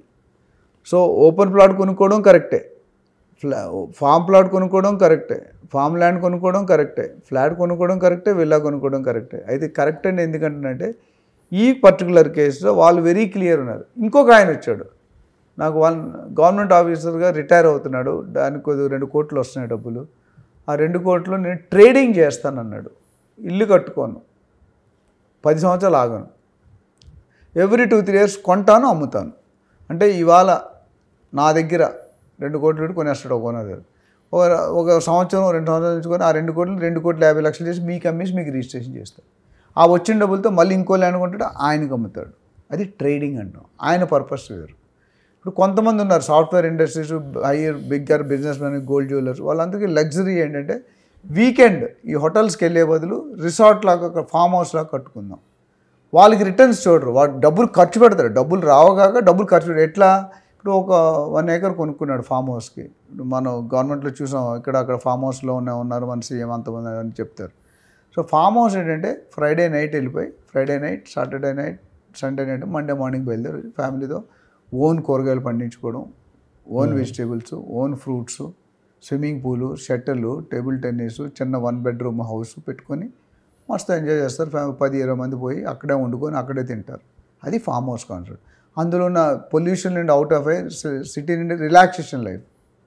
ఒక 1 hour drive, 1-2 hours. Farm house ఏవి కూడా సిటీలో ఉండవు. సిటీకి 50 నుండి 100 kilometer డ్రైవ్లో ఉంటుంది జనరల్గా. అది ఆ కల్చర్ రిటర్న్స్ చూడండి, డబ్బులు ఖర్చు పెట్టి ఈజ్ ఎంజాయింగ్ ది ఫెసిలిటీ. ఆయన పర్పస్ వేరు. ఇక్కడ చాలామంది నేను యూట్యూబ్లో చూశాను, ఇదే కొనండి, నేనైతే అలా చెప్పనండి. ఎందుకంటే ఏది కొనుక్కుంటే దాని బెనిఫిట్ దానికి ఉంది, దాని అడ్వాంటేజ్ దానికి ఉంది. చెప్పకూడదు. ఎందుకంటే నీ రిక్వైర్మెంట్ వేరు. నేను ఇండిపెండెంట్ హౌస్ కొనుక్కుంటే మాకు డబ్బులు లేదు, ఇండిపెండెంట్ హౌస్ ఎక్కడ వస్తుంది? నాకు నిన్న ఒక మేడం ఫోన్ చేశారు. నేను చెప్పాను ఎవ్రీడే మన ఛానల్ కానీ మిగతా ఛానల్ కాల్స్ వస్తుంటాయి, investment advice, best investment advice ఇవ్వండి. నేను ఓపెన్గా చెప్తాను, వాళ్ళకి ఎస్ అనే ఆన్సర్ నేను చెప్పను. నిన్న కూడా ఒక ఆవిడ వచ్చి, సార్ నేను విజయవాడలో కొనుక్కుంటా, 2 కోట్లు బడ్జెట్ ఉందని. పర్పస్ ఏంటంటే నాకు 4 సంవత్సరాల్లో డబ్బులు అవ్వాలి. No, it is not possible అని చెప్పాను. ఓకే, ఎట్లా అవుతుంది 4 సంవత్సరాలు? వాళ్ళని తీసుకెళ్ళి ముంబై హైవేలో పెట్టి ప్రాజెక్ట్ కొని రేపు క్లోజ్ చేస్తున్నారు. అంటే వాళ్ళు వైఫ్ అండ్ హస్బెండ్ కూర్చొని 2 గంటలు చర్చించి నా డెసిషన్ మీద చేంజ్డ్ దేర్ డెసిషన్. విజయవాడ హైవేలో పెడితే రాంగ్, శ్రీశైలం హైవేలో పెడతా అన్నారు. ఇప్పుడు శ్రీశైలం హైవేలో వద్దన్నాను, ఎందుకంటే ఆల్రెడీ డిస్టర్బ్డ్ మూడ్లో ఉంది. ఎందుకు అక్కడ ఛాన్స్ తీసుకుంటారు? సో ఫైనల్గా చివరి ప్రశ్న సార్, మీ దృష్టిలో మిడిల్ క్లాస్ పీపుల్ అంటే ఎవరు? వాళ్ళు ఒక ఇల్లు కొనుక్కోవాలన్నా, ఓపెన్ ప్లాట్ కొనుక్కోవాలన్నా వాళ్ళు ఏ బడ్జెట్లో ఉంటారు అంటే మీరు ఏం చెప్తారు? సార్, ఈ దేశంలో పుట్టిన ప్రతి అబ్బాయికి ఒక అమ్మాయి ఎక్కడో ఉండుంటుంది, ఎత్తుక్కోవడం ఇట్స్ మ్యాటర్. అలానే ఇది కూడా ఇల్లు కొనుక్కునే ప్రతి వాడికి కూడా అవకాశం, ఛాన్స్ వస్తుంది. వాళ్ళు సొంత ఇంటి కల నిరాశ కాదు. అయితే దూరం 20 kilometerల, 50 kilometerల, 100 kilometer అనేది మ్యాటర్. కరెక్ట్. నీ దగ్గర డబ్బు ఎంత ఉంది? చాలామంది 10 లక్షలు 15 లక్షలు ఉన్న నా అడ్వైజ్ ఏంటంటే, మీరు 15 లక్షలకే రిస్ట్రిక్ట్ కావచ్చు. మీరు ఏదైనా చిన్న ఉద్యోగం చేసి మంత్లీ ఇన్కమ్ ఉంటే, రెగ్యులర్ ఫిక్స్డ్ ఇన్కమ్, వాళ్ళు 15 లక్షలు చేతిలో ఉంటే 50 లక్షల దాకా వెళ్ళొచ్చు వాళ్ళు. Government is going to give, అంటే banks are going to give loan 70%, 75% loan ఇస్తారు. సో మనం కట్టుకుని ఆ కళని మనం చంపుకోక్కర్లేదు. లేదు మనం పొలం దొనుకుంటే ఏదో ఇన్కమ్ లేకుండా ఎవరు ఉండరు కదా. సో మీకు వచ్చి మీకు 15 లక్షలు చేతిలో ఉందంటే 45 లక్షలు మీరు అప్పు తీసుకునే కెపాసిటీ ఉంది. Provided you should have a repaying capacity, CIBIL score. నా దగ్గర చాలామంది వచ్చి, సార్ నా 10 లక్షలే ఉంది, నేను 30 లక్షలు ప్లాట్ కొనుక్కుంటే తప్పండి, తెలియదు, అవగాహన లేక. మేము ఆ సపోర్ట్ కూడా చేస్తాం. మీ సిబిల్ రేట్ కరెక్ట్గా ఉండి, మీ ఇన్కమ్ ఫిక్స్డ్గా ఉండుంటే మీకు 70-75% లోన్ ఖచ్చితంగా వస్తుంది. 10 లక్షలు 40 లక్షల ప్రాపర్టీ దాకా కొనుక్కోవచ్చు. మిగతా ఏ లోన్లు లేకపోతే ఒకవేళ ఆ లోన్ ఉంటే ఆ లోన్ వాల్యూ కట్ చేసి బ్యాలెన్స్ అవ్వండి. బ్యాంక్ మీకు every buyer can go to their respective bankers, they can find out what is their eligibility. వాళ్ళు మీ ట్రాన్సాక్షన్ చెప్పి, మీ ఇన్కమ్ చెప్పి, వాళ్ళు సిబిల్ రేటింగ్ అంటారు. నేను సిబిల్ రేటింగ్ తీసుకుని 900కి స్కోర్ వేస్తారు సిబిల్ రేటింగ్. నాది 860, 870 వచ్చింది. నా లోన్ వితౌట్, నాది కూడా వేరియబుల్ ఇన్కమ్, ఫిక్స్డ్ ఇన్కమ్ కాదు. ఈ నెల ఎక్కువ వస్తుంది, నెక్స్ట్ నెల తక్కువ వస్తుంది, నెక్స్ట్ నెల మరీ ఎక్కువ వస్తుంది. So but at the end of the day they see the last 3 years average income. IT returns అందుకే అడుగుతారు బ్యాంక్ లోన్. సో నువ్వు అఫీషియల్గా డిక్లేర్ చేయకపోతే నీ కర్మ. ఎస్. చాలామంది డిక్లేర్ చేయరు. నేను సజెషన్ అంటే ట్యాక్స్ కట్టండి. ట్యాక్స్ కడితే లోన్కి వెళ్ళేటప్పుడు మీకు బెనిఫిట్. లేకపోతే మీరు ఆదాయం సంపాదిస్తారు, లోన్ రాదు, మీకు నవ్వుతారు. మీరు మార్కెట్లో పెద్ద కార్ ఎస్యూవీ కార్ వేసుకొని 50 లక్షల కార్ వేసుకొని తిరుగుతున్నారు, కానీ మీకు లోన్ రాదు, ఎందుకంటే మీ ఇన్కమ్స్ చూపిరు కాబట్టి. సో నేను మొత్తం చూపిస్తాను. ట్యాక్స్ కట్టడం వల్ల కంట్రీ డెవలప్ అవుతుంది, రోడ్ డెవలప్ అవుతుంది. ఈరోజు టోల్ గేట్లో చూడండి, కార్ ఆగదు, వెళ్ళగానే ఒక సెకండ్లో టక్ మన కనబడు, ఒక్క సెకండ్ అవుతుందా కారు? ఎన్ని కోట్ల ఇన్కమ్ అండి, లక్షల కోట్ల ఇన్కమ్ టోల్ గేట్స్ అన్నీ పెడితే. So what I'm saying is 10 లక్షలు 15 లక్షలు 20 లక్షలు ఉంటే మీకు లోన్ ఫెసిలిటీ వచ్చినా, లోన్ ఫెసిలిటీస్ రాకపోయినా we can advise the properties. Number 1. Number 2, నేను లేటెస్ట్గా చూసినట్టు కొన్ని బిల్డర్స్ కొంతమంది సిటీకి 60, 70, 80 కిలోమీటర్లో 10 లక్షలు ప్లాట్ కొనుక్కొని 100 గజాలు 120 గజాలు మీరు 30, 40 ఇన్స్టాల్మెంట్లో కట్టుకునే రాయితీ కూడా కల్పిస్తున్నారు. మీకు ఎలిజిబిలిటీతో సంబంధం లేదు, మీ ఐటీ రిటర్న్స్తో సంబంధం లేదు. వాళ్ళు బ్యాంక్ వాళ్ళు పర్సనల్గా మాట్లాడతారు. మీకు ఎవరికైనా కావాలంటే దే కెన్ అప్రోచ్. బ్యాంక్ వాళ్ళు పర్సనల్గా బయ్యర్తో మాట్లాడి ఆయనకి పొలం మీద వస్తుందా, చిట్టీలు కట్టి వస్తుందా, రెంట్ల మీద వస్తుందా, అఫీషియల్గా డిక్లేర్ చేయని లేటెస్ట్ కాన్సెప్ట్. నేను దీని మీద ఒక ఎపిసోడ్ చేయాలి మనం టైం ఉన్నప్పుడు. Now you need not have all the bank formalities. కాకపోతే ఇక్కడ చిన్న మైనస్ పాయింట్ అంటే ఇంట్రెస్ట్ రేట్ కొద్దిగా పెరుగుతుంది, ఎందుకంటే వాళ్ళు రిస్క్ తీసుకుంటున్నారు. కార్పొరేట్ బిల్డర్స్ హై లెవెల్లో 20, 30, 40, 50 ఎకరాలు 60 నుండి 100 కిలోమీటర్ లోపు చేస్తున్నారు. ప్రతి ఒక్కడు కూడా 100 అడుగులు ప్యూర్లీ 100 స్క్వేర్ యార్డ్స్, 100 అడుగులు కాదు sorry, 100 square yards, 120 square yards DTCP approved with RERA. DTCP with RERA. So మీరు డబ్బులు తక్కువ ఉన్న క్యాష్ డౌన్ పేమెంట్ 1,00,000, 2 లక్షలు కట్టుకుంటే మిగతా 8 లక్షలు, 10 లక్షలు, 15 ఎంతైతే బ్యాలెన్స్ ఉంది. ఇప్పుడు కార్కి ఏం చేస్తామండి, 20 లక్షలు కారు తీసుకోవాలి, మీరు ఎంత కడతారు? డౌన్ పేమెంట్ 10 lakhs, 10% 15% కడతారు. ఆ 10% కడితే మీరు ఎవ్రీ మంత్ ఈఎంఐ వస్తుంది మీకు. ఆ ఈఎంఐ ప్రకారం మీరు కడుతూ పోతుంది. అదేవిధంగా ఇప్పుడు ప్లాట్స్ కూడా ఆ విధమైన రాయితీ కల్పిస్తున్నారు. There are couple of builder, నిన్న మీటింగ్ అయింది మాకు ఎండీతో. So I was very happy. అంటే ఆ బిల్డర్ ఎవరైతే మేనేజింగ్ డైరెక్టర్, చైర్మన్ అన్న ఉద్దేశం ఏంటంటే లో ప్రొఫైల్ వాళ్ళకి, బిలో పవర్టీ లేని వాళ్ళు కూడా ఇల్లు కలర్ నెరవేర్చాలి. డెఫినెట్గా బంజారాహిల్స్ హైటెక్ సిటీలో రాదు. మన మెయిన్ సిటీ ఓఆర్ఆర్ నుండి 30, 40, 50 కిలోమీటర్స్, లేదా RRR నుండి 20, 30 కిలోమీటర్స్లో 10 లక్షలు కొనుక్కున్నా మీకు ₹1,00,000, ₹1,50,000 ఉంటే, మీకు ఇతర ఇన్కమ్ ఉండి బ్యాంకులో ఐటీ రిటర్న్స్ లేకపోయినా మీరు డెఫినెట్గా ఇల్లు కొనుక్కోవచ్చు, ప్లాట్ కొనుక్కోవచ్చు, అన్నీ కొనుక్కోవచ్చు. సో మీ కెపాసిటీ బట్టి, మీ ఇంట్రెస్ట్ బట్టి, మీ అఫోర్డబిలిటీ బట్టి కొన్ని 10 సంవత్సరాలు వదిలేస్తే ఆటోమేటిక్ డబుల్ అయిపోతారు. Thank you sir, thank you. Thank you.